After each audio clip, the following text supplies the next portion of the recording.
Welcome to our house. This is the Screenplay Podcast. I'm your host, Evan Grenis, and with me, as always, is PGA Tour player Andrew Novak.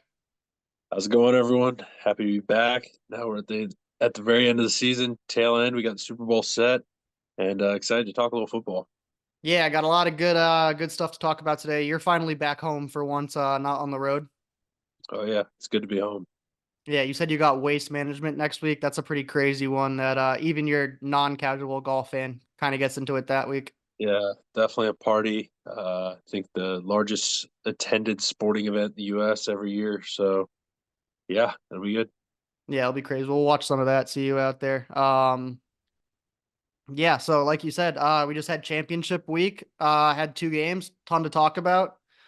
We got 2 weeks to the Super Bowl, so we're gonna hold off on bets this week. We're gonna get them out next week. When we see some props, see some lines, we'll put a pod out next week with a Mm. bunch of that stuff. Got some other juicy topics though we'll get into. Don't forget to follow us on Instagram, TikTok, and YouTube at screenplay_podcast.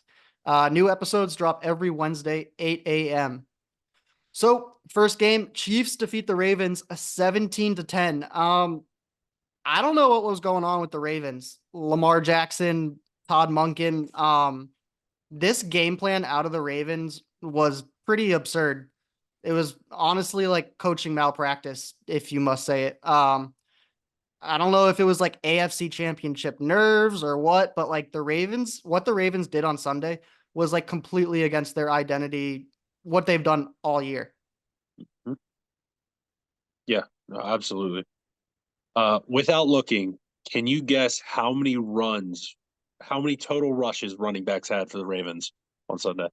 I happen to know the answer, You but looked it up? it's extremely low. It's unbelievably low. If I didn't look it up, I would probably say 15.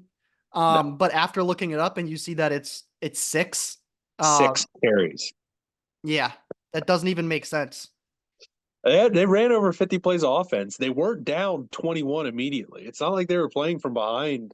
It was a close game throughout. They were behind, at halftime in the second quarter, but like they weren't like scrambling to chase them down. They just simply never ran the football. No, so So, Baltimore is the number one rush team all year, and then you get to the AFC Championship team, who, by the way, you're playing Kansas City, who out of the four remaining teams is the worst rush defense out of the four remaining teams, and you choose to just not run the ball whatsoever. I mean, it was absolute panic and chaos out of the Ravens. Lamar Jackson looked flustered on the sidelines, like throwing his helmet around. Gus Edwards in the first half, on his first carry, got a 15-yard carry and looked good. They didn't give him another carry until the second half. I mean, it's just like their yeah, game plan did not make sense here. Like you said, they were Gus, down, but not a ton. Gus needed 15 plus carries in this game. This was the kind of game where you needed Gus. He was the perfect kind of guy for this. Just let him cook. I don't know what happened. I don't know if it was maybe Lamar changing stuff at the line or what, based on what he was seeing. But I don't think this is really what was intended for them to happen because this was completely opposite of what we've seen from them all year. Yeah, so they had 22 first and tens, like first down, 10 yards to go. Mhm. How many of those times do you think they started with a run on first down? It can't have been many looking at these stats. No more than probably five ish. Yep. So 5 times out of 22, they ran it on first and 10. The last time they ran it on first and 10 was the first play of the second half. I mean, it's some of these things don't even make sense. They had the season low 81 rush yards. Lamar dropped back 46 times. 46 times. He didn't throw that many passes because he took off sometimes, but still dropped back 46 times.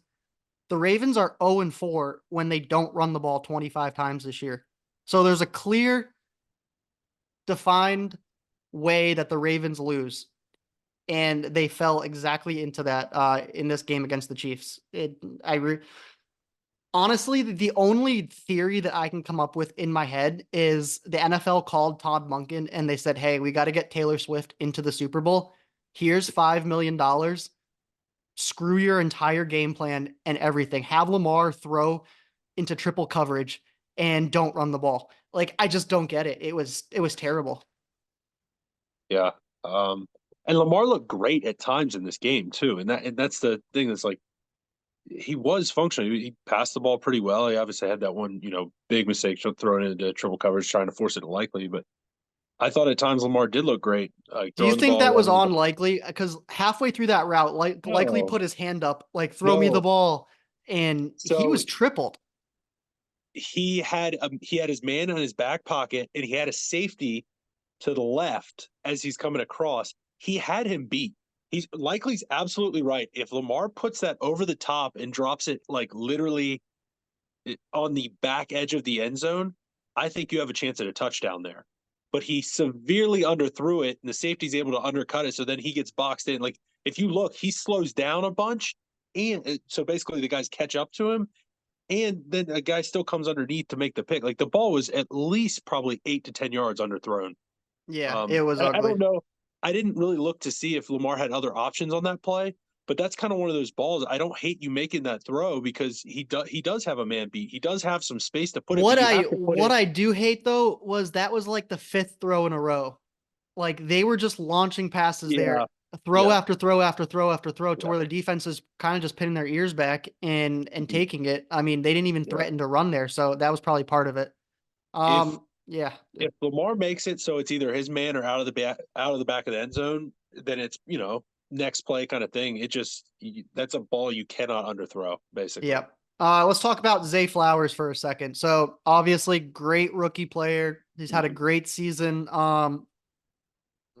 Valuable player to the Ravens, but he made some serious rookie mistakes, and I don't think anybody had a worse 10-minute stretch on Sunday than Zay Flowers. I mean, it was just a 10-minute Yeah, stretch where his mind went blank. So catches a ball, makes a great play, gets down there to what, I don't know, 10-15 yard line, 10 yard. and Yeah, spins the ball, steps over his player, flexes, gets a 15-yard taunting penalty. So basically eliminates the yards after the catch on that play. Later in the drive, reaches out for the goal line for a touchdown and gets punched out for a fumble. And then, a minute after that, he's in anger, cuts his hand on the bench in fury. So just a real it bad looked 10 like he minutes for Zay Flowers. Yeah, it looked like he tried to punch the bench and hit his helmet or something on accident. I mean, just not. Yeah, that's not a good look I there. mean, generally, young teams don't win championships, and this is why. It's just little tiny mental rookie mistake errors that generally won't happen in a 6th-year receiver. Like Yeah. Zay Flowers won't be making these mistakes in a year or two, but It's so funny, like that right there. Exactly that happening is what's been happening to the Chiefs receivers all year. Like silly little things costing their team, and then it completely flipped in this game. And it was Zay reaching out the ball at the end zone. The Chiefs literally had that happen to them with Mecole last week, reaching out early. He fumbled through the end zone. And that was a touchback. This one was just recovered in the end zone, but still, it was the same thing. Like he did not need to reach for that. no, they were going to score a Did that? touchdown probably regardless whether he Yeah, reached for it or not. exactly. That was like the entire game right there, I'm honestly. I'm not even sure he doesn't score a touchdown if he doesn't reach. I think he would have gotten hit and still been able to bounce into the end zone. But Yeah. regardless, um, yeah, no, it's like that. That's the stuff that's been happening to the Chiefs all year. And then the Chiefs turn around and MVS makes that catch at the end of the game. Like Hmm. that man hasn't made a catch like that all year. Like dropped it like complete. I was like for sure thought he was going to drop the ball when he hit the ground or the ground was going to knock it out or something. And he actually held on to the ball in that situation. So it like seeing the wide receiver groups almost flip kind of in this game and some of the things they're able to do is crazy. Yeah. Let's talk about Kelsey for a second. He's been pretty disappointing, kind of for the second half of this regular season, and comes to playoff time, and he just absolutely turns it on. Maybe, taking that last regular season game off to get a little healthy did something for him. But when it comes to the playoffs, I mean, he's showing why he's Travis Kelsey. Went Yeah. absolutely off, 11 for 11, 116 yards and a touchdown. This playoff stretch of 2 games, he's 23 of 27. I mean, the first drive in this game, it was just all Mahomes to Kelsey. Like Mhm. he absolutely showed up and really got them into the Super Bowl. He looks completely different from anything we'd seen the previous kind of 2 months leading up. And he's kind of, he's still himself, like feisty, starting fights on the not really starting fights, but kind of mixing it up. He was able to draw like a 15-yard penalty on them, but like he's kind of, he's back to what you expect to see out of Travis Kelce. I don't know if he had some sort of lingering injury. I'm sure we'll find out after the year, um, if something's going on. But this is what we've kind of come to expect from him. And if he's going to play like this, I mean, I would not be surprised to see the Chiefs, taking home another Super Bowl. Yeah, so Mahomes, when targeting Kelsey this postseason, 144 passer rating, 85% completion percentage. And like that's in a negative 27-degree game, a game against Buffalo, and a game against the Ravens, who have the number one D. So the Mahomes Kelsey connection is the best quarterback tight end connection we've ever seen. Better than I think they passed Brady and Gronk for touchdowns in the postseason this year. So yeah, they're looking good. I mean, Mahomes is just, it's insane how much better he is in the playoffs than the regular season. He's going to his fourth Super Bowl in 5 years. He's more efficient in the playoffs against better teams for some reason. He hasn't had a pick since the AFC Championship against the Bengals. It's he's on a heater in the playoffs. It's just absurd what he's doing when the lights come on. Yeah, for sure. And now he gets, 2 weeks to prep for a San Fran team. We've talked about how good Andy Reid is out of bye weeks. You give that Andy Reid that extra week. I expect him to have something pretty good cooked up. Yeah, I think the NFL has got to be pretty happy though with the Chiefs getting in. So I Mhm. saw this stat out there. They believe that Taylor Swift has generated $320 million in value for the NFL and the Chiefs combined. That's a ridiculous amount. I mean, they've got to be happy that they are in the Super Bowl. All Yeah, right, let's get to the next game. 49ers defeat the Lions 34-31. Um, the Lions came out of this game firing. Dan Campbell had this team ready to go. 24-7 halftime lead. I really thought the Lions had this in the bag. I started writing, questions and storylines for our podcast, like for the Lions winning. I really thought they were going to win this game. But for all that Campbell and the Lions did in the first half, he may have been the downfall too. We've been talking about how Dan Campbell has been too aggressive for his own good, and it showed up here. He had two questionable calls in the second half, going for it on fourth down when he could have potentially, like taken a field goal, gotten some points, gone up three scores, and listen, he's been doing it all year. He stuck to like what he's been doing. He's been consistent, but I don't know if that was the right play so much in the NFC Championship game, especially when you're up so much on a strong San Francisco 49ers team. They erased a 17-point deficit in 8 minutes, and Brock Purdy silenced the haters with a comeback win to get him into the Super Bowl. yeah, yeah. Dan Campbell's got a ton of hate so far for the fourth down calls, and it definitely, like, in hindsight, like, yeah, it could have helped if they had, just kicked that field goal earlier in the game. But if that's the case, you don't really know how the end goes down. Like, I don't think you can really look at it like that. That's how they've played all year. It's not like he deviated from, the basically the same calls he's been making all year. I think the biggest coaching error was third and goal with a minute left running the football. They completely screwed themselves by having to call that timeout. Or even if you do run the ball, get back on the ball and just snap it for fourth down. You cannot use your first time out there, because now when you score this touchdown, if you don't get the onside kick, the game is over. Right, which is Like, exactly what happened. I don't care. I don't care what you do. Say like they run the ball, like they should never have run the ball. First off, like third down, like if you want to run the ball once while you're there, you run it on fourth down. Like if you really got to run the ball, but no, you got to throw that ball, because if you preserve that timeout, say you score with 45 seconds left, then you've got three timeouts. So onside, you don't get it. Three timeouts. They run three plays. There's still 30 seconds left. All you need is a field goal. Like, I know people have discussed Badgley's not been the greatest, like, long distance kicker or whatever, but dude's got a leg. I think he made a 57-yarder in college, I believe it might maybe 54, somewhere in there. I mean, he's got a leg.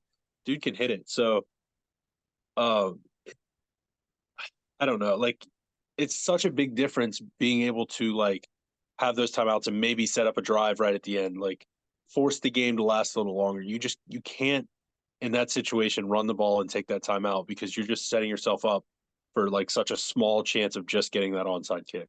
Yeah, we were texting during that part. And we both like knew that they messed it up and the game was over right when that happened.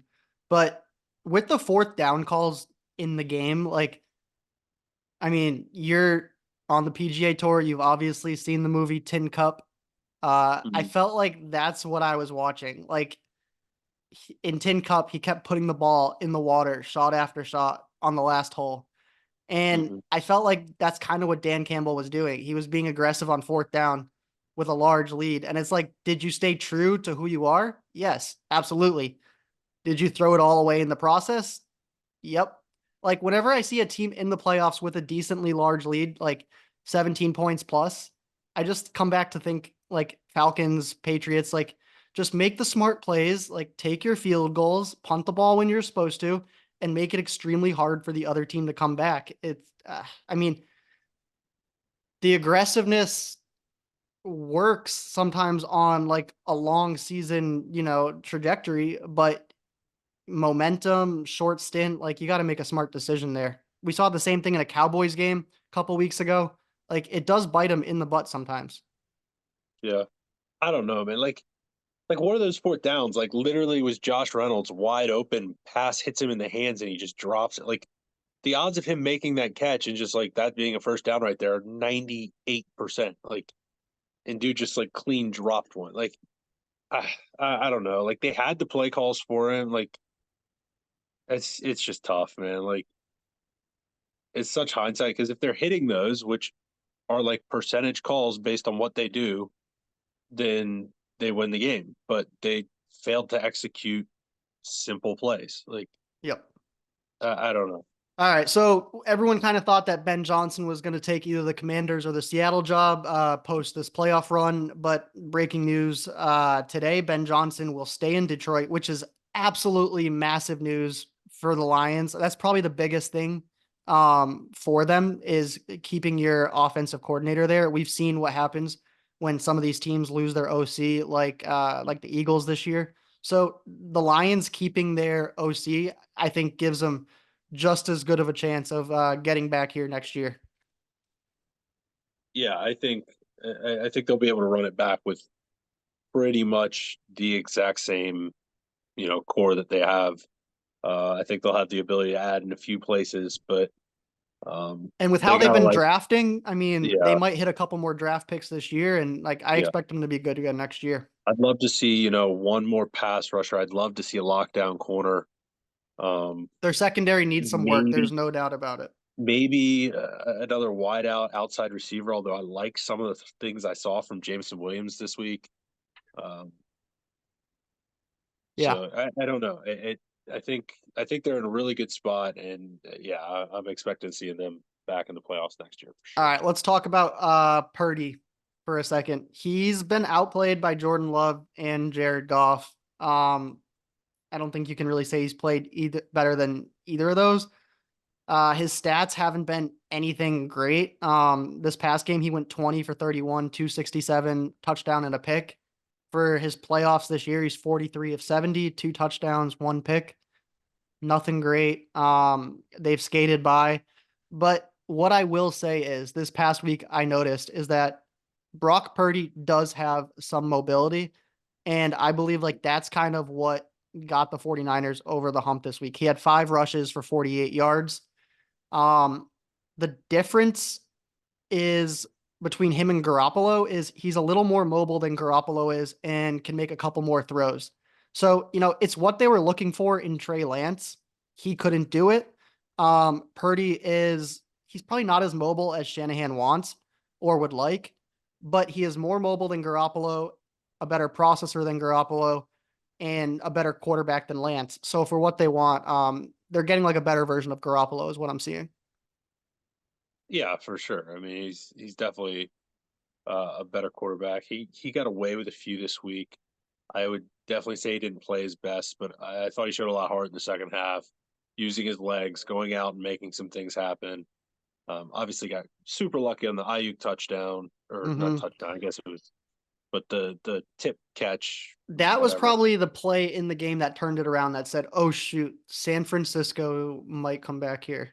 Like that one catch. But and Purdy also got away with a couple. He had one pick in this game. It could have been like two or three very easily. Yep. Um, but I thought like we've kind of harped on it like all year. Like his numbers coming from behind, his numbers in the second half, stuff like that have not been like great when he's playing from behind, trying to come back and win a football game. So for him to do that kind of on the biggest stage, to get them a Super Bowl was a pretty cool, pretty big step for him to take going forward for sure. Yep. But I mean, I think the 49ers deserve to be here. When we look at the players on this team, it is absolutely absurd the star Mm-hmm. power they have. I mean, when you think of the 49ers, you think of offense. You think of like Ayuk and Trent Williams and Debo and Purdy and CMC. But for me, like it's really the defensive side. You look at it and you see Young, Armstead, Hargrave, Bozo, Warner, Greenlaw, Ward. I mean, that defense is absolutely stacked too. They just have names absolutely everywhere Mm-hmm. all over this team. Yeah, absolutely. So, they're deserving to be there and going to be a great Super Bowl. 49ers Chiefs. I mean, I'm happy with watching that. I think most of the country is Yeah, too. So yeah, excited for it. yeah. Let's We get were, into some questions, some juicy topic talk here. Don't have fantasy anymore, so be doing some of this. This Super Bowl, it's the fifth Super Bowl in a row without a defensive head coach. So who will be the next defensive head coach to reach a Super Bowl? I looked through it. There's about 9 teams in the league right now with a defensive head coach, so got to be one of those, you'd think. yeah. I was looking at it, and I think I'm gonna go with D'Amico Ryan's. Mm, okay. And it might not be this year, but I think like maybe 2, 3 years down the road, I So think you it's a think that's the very nice. next defensive coach to reach a Super Bowl? I think it's a super nice window for the Houston Texans Okay. to make it. Um, I had some trouble with it, to be honest. I know I don't like Allen's contract next year, but I would think Mhm. Sean McDermott and the Bills probably have the best chance of reaching a Super Bowl for the defensive coach. Yeah, Texans, D'Amico Ryan's is a good one, but I Bills, think yeah, I is think my the is Bills my are the I think the Bills are the better team next year, but I don't know if they're making a Super Bowl. I think you look 2, 3 years down the road. I think kind of right when Stroud's getting to the end of that rookie contract, when they've got that full thing built up, I think that's okay. kind of when they're looking to hit. Yep. All right, next question. So, Cowboys have not reached the NFC Championship in 28 years. What are the odds that they will make it next year? We talked about this last week. I mean, it's not great. I think that NFC is a little bit more open. Um, but I feel like the Eagles kind of bounce back a bit next year too.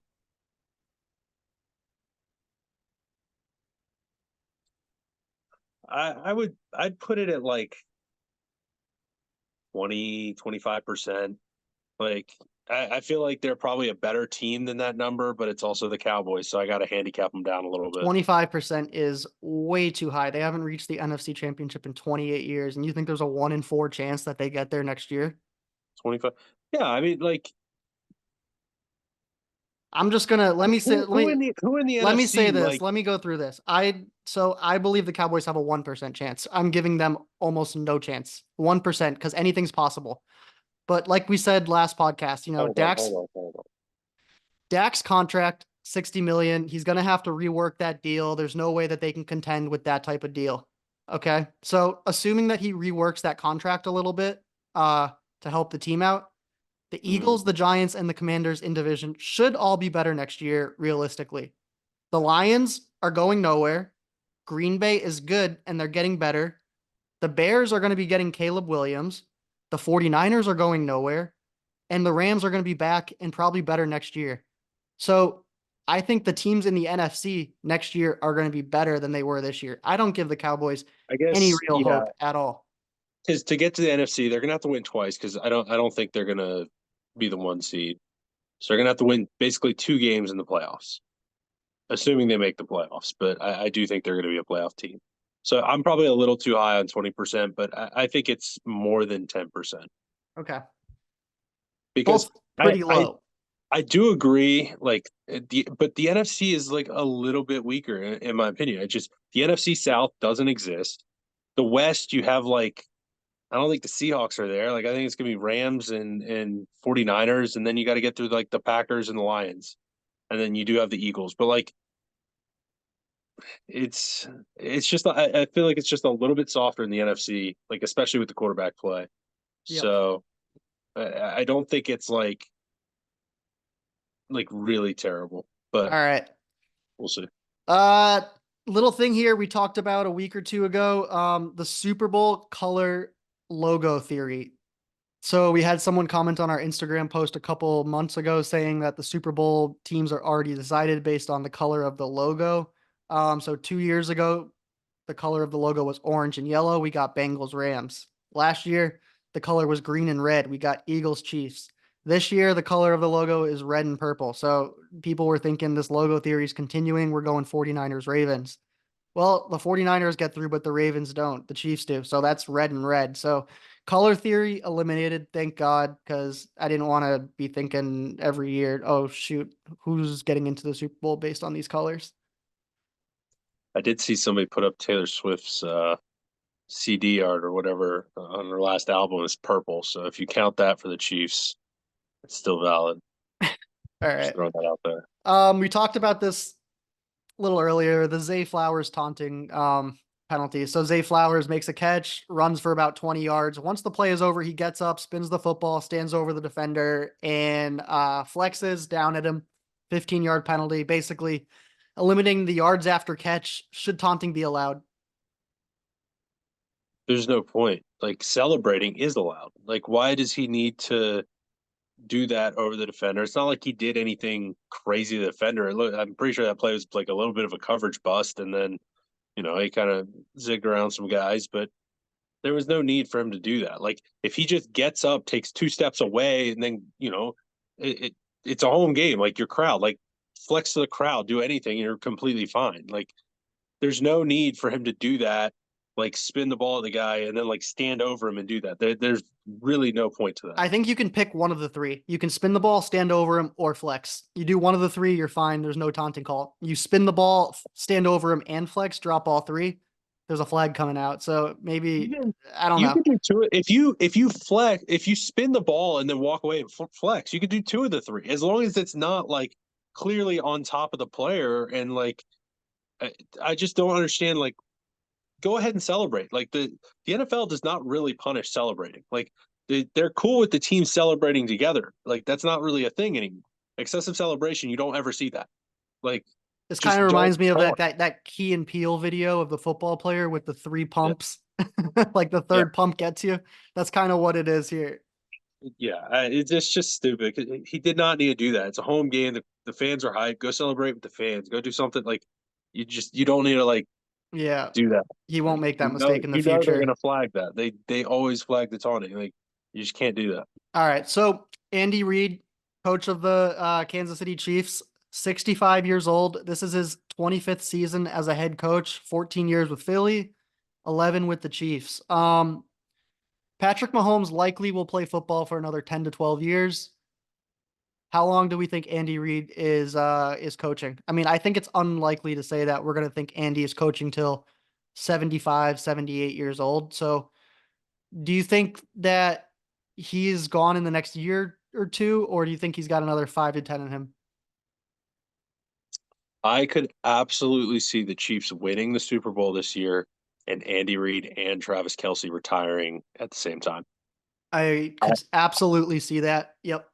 I I feel if they win, it's more likely that they would retire. I think if they lose, I think it's a better chance of seeing them back. But I don't think Andy Reid's going to be coaching a whole lot longer. In fact, and I even could see him gone this year. So yeah, it's definitely he's not making it like through Mahomes' career. I do not see that. Like Mahomes is going to have a different head coach at some point in time.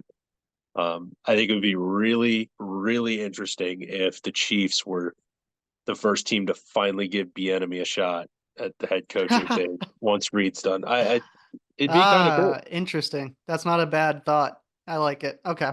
I agree with you. I think that'd be a good play and cool too. And I think Patrick would probably be welcoming to that. Yeah, I would think so. All right. So the Chargers hire Harbaugh. It was kind of the only coach that really was going to take that job. What are the expectations for the Chargers this year? They have Herbert. They have some solid pieces. They're a little top heavy. They're going to have to do some stuff on defense, probably move some players. But yeah, what are the expectations for the Chargers? What's a successful year? What do you see out of them? I think they need to make the playoffs. Like you have too good of a quarterback and too good of I mean, they're all kind of aging out. Like that's the problem. Like they really needed to not be terrible this year. Like this was kind of a year that they needed to be doing some good things. I think the defense. It's weird because, like you say, like they got to move some guys. Like the defense might take a step back, but the defense was so bad. Like I don't even know if they're going to take a step back. It's just like all these guys they paid a ton of money to just completely underachieved or were terrible.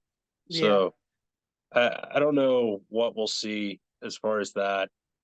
Um, All right. I think So the offense has like the pieces to be decent, but like they're also like they're all like getting so old. Like it's like so they're in such a weird situation. I almost want them to like rebuild for like 2 years somehow well, you and think like they're drafting try Rome and like Odunze, so you think I would that's yes yeah. yes well because like you have Mike Williams who's a good player for 2 games and then he gets hurt and then Keenan Allen's like great but he's getting up there in age like they don't have anything else wide receiver wise. Every year it's like Keenan Allen pulls a hamstring or something late in the season. Mike Williams has been hurt for 3 months, and they've got like Alex Erickson as their like wide receiver one, and like Josh Palmer's their wide. Like they have nothing by the end of the year. Do you Like think it's that brutal. Quentin Johnston can unbust himself with Harbaugh? So I think like in Denver for a minute we were thinking Sutton and Jerry Judy were just hot garbage because of Nat Hackett and then I'm sorry, who comes in? Uh, Sean Payton comes in and yeah, they actually turn into decent receivers. So I don't know. Judy still kind of sucks at times, but like do is you think relevant Quentin to can it. turn it around when Harbaugh comes in, he I gets him think right? I think if they could get Johnston anywhere near Cortland Sutton level, I think they'd be happy at this point. The thing was like Cortland Sutton looked great as a rookie. Like I thought he flashed and did some great things like early on, and then he had some injuries, ACL, like he was out forever and stuff. But like I thought he's always kind of flashed at times. Johnston has looked bad, like pretty much the whole time. Mm-hmm. Um, it was weird. There was like a little flash once Easton Stick took over, where all of a sudden he made like 3 plays in a row. I was like, Mm-hmm. what's going on? He had one game where I think he got like a But 60-yard catch yeah, and outside of that though, it's been super rough. Now we have seen at times like randomly some good wide receivers have come in, been very bad first year. Like everybody always kind of points to Devontae Adams, like his first year at Green Bay, right. like super rough, and then all of a sudden he like put it together and figured it out. But I don't know if that's going to be happening. I mean, you're definitely not giving up on him. Like he's He's a going first to be on round the team. pick. You can't. He's going to be on the team next year, and like you hope they like figure it out. Like it makes sense to have him with Herbert. Like it feels like the kind of fit that would work.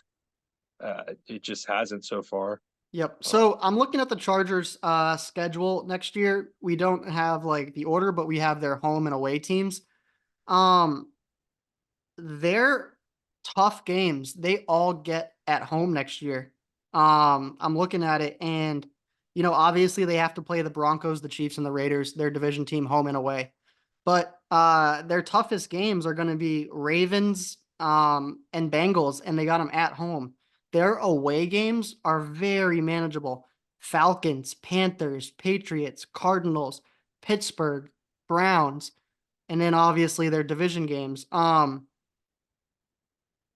I see them getting to 10 wins next year, based on this schedule that they're playing. I think you got, 4 free wins: Falcons, Panthers, Pats, Cards, and that some of these home games they're gonna. I see them getting up to 10 wins. Yeah, probably making the playoffs. yeah, I think 10 wins is reasonable. They need like I feel like they're gonna have to hit on like one or two in the draft that get like actual like serious rookie And production luckily though. for them, they got Harbaugh, who just came out of college. So Yeah. the next 3 years of drafting, the Chargers realistically should hit some guys. I would Yeah. think. All right. Where will Bill Belichick coach again, if he will coach again? Will he coach at all? Who will he coach for? When will he coach? What is your answer there? Yeah. I think he coaches again. I just think somebody gives him a shot. I don't know if it'll be this year. Um, I think we have Washington and Seattle still open. I don't know if either of those teams are really going to look to go get him. Um, so I don't know. Uh, maybe one of like the New York teams next year. If it completely flops, go for a big splash higher there. That would be interesting move. Boston, My New York definitely have a rivalry there. my prediction is next year Belichick takes over the Saints after Dennis Allen is fired. Interesting. I can Okay. see him wearing a black and gold hoodie on the sideline down there. Yeah, I think that's where I can see him. I can see. Yeah, All that's right. reasonable. So, Um Super Bowl preview. What are you thinking for the Super Bowl next week? Do you have any matchups that you really like or dislike that you've been seeing? uh, I like the ability for San Fran to run the ball a little bit. I think they're going to be able to um, hopefully work kind of the run game. McCaffrey will probably get leaned on a lot. Uh, I think they have some nice mismatches there and in the passing game to McCaffrey as well. Um, I think I don't know if the Chiefs uh, quite have like the linebackers to maybe cover him across the middle of the field. I mean, not really many people do, um, but I think he's going to be used a lot as a weapon for San Fran. I think he definitely uh, can kind of give them fits. Yeah, And so then yeah, I think CMC needs to I agree, like the Chiefs, if they have a weakness, it's that run D. Mhm. So McCaffrey's gonna be getting a lot of work, and then like you said, throwing out of the backfield. If you believe that the 49ers are going to win the Super Bowl, you probably should bet McCaffrey MVP as well. And Yeah, they might go hand in hand. I can't really mhm. see Purdy winning the MVP of this game.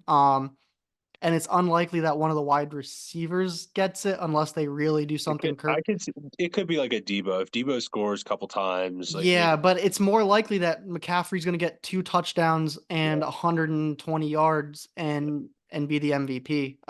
So I do think they have an advantage there, but when it comes to the QB and coach, like Chiefs have the better QB. Is Shanahan a great coach? Yeah, but I mean Andy Reid's proven he's won Super Bowl, so I got to give the coaching edge to the Chiefs there. I do have one more matchup. I think that on Yeah, the Chiefs side where they yeah, can really get the 49ers. I think they can stretch them in the screen game and also some of the misdirection that Andy Reid loves running. The Lions were super effective with their screen game, I thought, at times this past week. Some quick hitters to Amon Ra that kind of broke. They were able to get some space. And then they had the end around to Jameson Williams that popped for a 40-yard touchdown. I think Andy Reid's going to see that. And obviously, he's one of the best, if not the best, in the screen game, maybe ever. His ability to, draw up plays, quick, easy passes with, misdirection, whatever, pieces moving everywhere to open up lanes for his guys. So I think we'll see a lot of that from the Chiefs because I do think there could be some openings there for them. yeah. So I mean, I was taking a look at this. Like, when was the last time though a non-star quarterback like won the Super Bowl? Yeah, it doesn't happen really. So these are the last. I mean, Nick we've Foles, that's it. exactly. We've gone through this before, but the And last one, two, three, the last 8 Super Bowls: Mahomes, Stafford, Brady, Mahomes, Brady. 2017, Nick Foles, but if you outlier. watch that game, you would have said Nick Foles was one of the greatest quarterbacks to ever I play know. the game. And then Brady and Wilson. So when we look back at it, like just non-star QBs tend to not win Super Bowls. When you go the route of getting a cheap quarterback, stacking your roster, It can work. You can win games. You can get to the Super Bowl. We've seen it done. Philly with Hurts, Carolina with Cam Newton, Yeah, but with, Cam was a star, but 49ers kind of, but like the teams that go cheap quarterback stack the roster tend not to win the Super Bowl. It's tough to overcome. So the 49ers are obviously favored going into this game, but if Purdy wins the Super Bowl, he's either a star quarterback in the making or it's an outlier. So which one do you think it would be? I think Would you favor the I outlier think side? winning a Super Bowl definitely like moves you towards being a star quarterback. I don't Yep. know if he's necessarily a star quarterback. I think a lot of what he does is a product of the pieces around him, but he's already blown expectations like so far out of the water for what, being taken last in the draft or whatever. So yeah, I think like I don't know, like was Eli Manning like a star quarterback, but he won two Super Bowls. Like he's known as a winner. Like He's known maybe as he just a wasn't the great. playoff winner. Yeah, well, maybe Purdy's not like the greatest, he doesn't have a cannon. He doesn't make like all these insane plays, but like maybe he'll be just seen as a winner, and that's what he does. Like I could see that. All right. Let's get into game time. So, first game today, we are going to do the Super Bowl draft. So, we have the 49ers and the Chiefs. We are going to do the top 10 picks to find out who are the top 10 players playing in the Super Bowl to see how it matches up for each team. Andrew will take the odd number draft picks, and I will take the even number draft picks. So, Super Bowl draft, starting with one. Who do you got? That's too obvious. Patrick Mahomes. Yep. At number two, I will take Christian McCaffrey. There you go. I think the top two is pretty clear. Number three, I'm taking Trent Williams. Hmm. All right. With the fourth pick, I am taking Chris Jones. Interesting. Wow, that is okay. Uh, I will go Nick Bosa, the five. Uh, with the sixth pick, I will go with I will go Fred Warner. Okay. That's right where I had him. Number seven, I will take Travis Kelsey.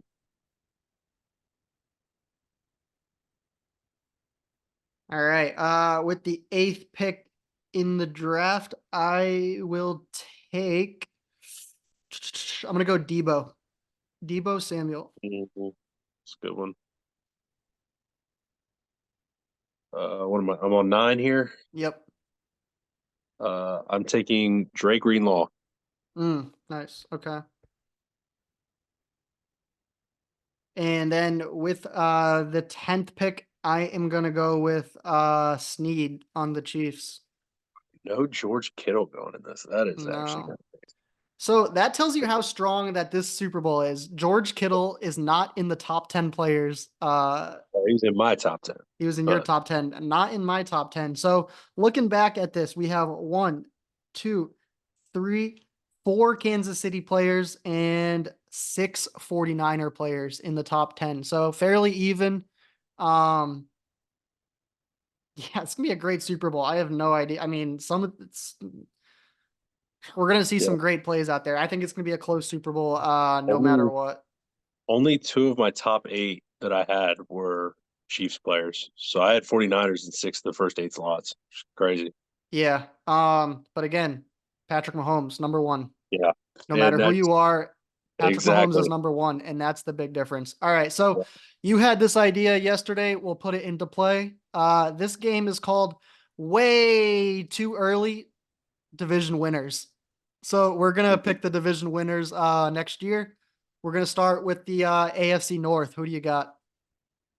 AFC North, I've got the Baltimore Ravens taking that division one more year. I do too. AFC South. I have the Texans winning that, man. All right. I have the I think Jags. I have the Jags bouncing back and winning it next year. I think they kind of have to with Peterson. Otherwise, he's getting on the hot seat. yeah. AFC East. Uh, the Buffalo Bills. I think it's down just enough that they still take it. I'm gonna go with the Dolphins. I think the Bills have won 4 or 5 years in a row, so I think the Dolphins break through this year and like I'm gonna say they get the 1 seed. They really need it. Yeah, So I think they do it. Let's go AFC West. I think the Chiefs take There's that. only one It's answer just for that not one. enough. Yep. Yeah. Let's go to the NFC side. NFC North. I am taking the Packers to actually take that division back again next year. I Yep. think it's going to be a super fun battle with them and the Lions, but I will go with the Packers. I have Packers as well. NFC South. I kind of debated over this one. NFC South's going to suck again next year, but I actually think the Atlanta Falcons are potentially in the best spot to win that one. Okay, yeah. I think it's a toss up here. Yeah, I think if you say Bucks, Titans, or Falcons, any one of them, but I put Bucks. I have Baker repeating. It's a terrible division. I think they're gonna win again. it's NFC East. I think the Falcons could hit on a quarterback, and that would like they're outside of quarterback. I think their roster is probably in the best position of anybody. You plug in a decent quarterback there, I think they'd take it. Right. NFC East. I'm going to Eagles next year. I do think they bounce back from what they had this year. I don't know what was going on, but I think they have a good offseason and figure it out. I got the Cowboys. They won 12 games, 3 seasons in a row, so probably gonna win 12 games next year and lose in the first round again. I mean, it's what they do. NFC West. I debated the Rams, but I got to go 49ers. They're just kind of too stacked, in my opinion. I agree. All right. Last game we got here. Every year there are a number of coaches getting fired. It's normally somewhere between 6 to 8 coaches. So you look at it right now and you're like, there's not going to be 8 coaches fired next year. You're like, you know what? There will be. So right now, give me your top 3 coaches that are getting fired in 2024. So I went through it, and I've got 3 names here. Major markets. I've got both New York coaches, Robert Saleh and Brian Daboll, getting fired. I think the Jets are obviously like they had a terrible year this year, but they all got chalked up to Aaron Rodgers' injury. There's going to be a lot of pressure on not only Aaron Rodgers but Saleh to get that right next year because it pretty much has to happen next year. So I could see, if that does not go well, he's going to be gone. Then Daboll, like obviously things have gone poorly with the Giants, and they had all the issues with Wink Martindale now. Like there's been some craziness going on backdoor there. So they've got problems there. I could see him being on. And then the third coach I've got is Eberflus with the Bears. It almost happened this offseason, I think. And they'll, probably have Caleb, but like, I don't know if there's enough around for that to just like work out year one. I think the Bears will, like the ownership there, will probably be looking to get a good offensive mind in there to help with Caleb after the first year. Yep, I agree. Brian Daboll's on the hot seat, not really being talked about, but I tell you what, you win 6 games again next year, you are out. So with their quarterback situation, I don't know if they will win more. So I think Brian Daboll goes. I agree with you, Matt Eberflus. I think he's gone. I think he's got to really win 8. He's got to win probably 8, 9 games with Caleb and In a tough division. Yeah. look like they're trajecting upwards. Otherwise, he's gone. I think they're, like you said, young offensive coach. Yeah. And I said this earlier, but I think Dennis Allen and the Saints is done. He just hasn't done anything there. So I think they're gonna change it up there. That was our last game. Coach is getting fired in 2024. So that was our championship round broadcast. Actually, got a lot of good stuff out of that. For 2 games and Super Bowl preview. We'll be back next week though with bets, some props, more topics, more future stuff. Yeah. Yeah. Perfect. Good deal. We'll see y'all then. Yeah. So 2 weeks to the Super Bowl. Nothing this week. So yeah, we'll be back next week. Get some new content. Don't forget to follow us on Instagram, TikTok, and YouTube at screenplay_podcast. New episodes every Wednesday 8 a.m. Any last words, Andrew? No, if there's anything y'all want to hear about, like hear us talk about in prep for the Super Bowl or anything you want us to discuss, go ahead and let us know. Hit us in the DMs or whatever, message us, and yeah, we'll talk about it next week on the podcast. Yeah, what Andrew said exactly. Appreciate it, and we will see you all next week. Thanks.